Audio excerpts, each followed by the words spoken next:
Hello everyone, welcome to Tech Bharat. Today we have a new video with latest software testing job updates. We will cover both manual and automation roles.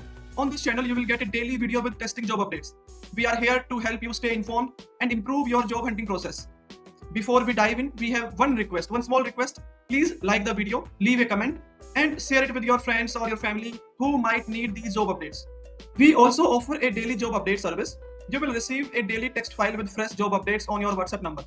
In this service, you will get a text file which consists HR email ID, job location. If you are interested in this service, you can message me on WhatsApp. WhatsApp number is in the description. We have had many placements through this service and you can see the proof in our Telegram channel. The link is in the description. You can check out by visit our Telegram channel.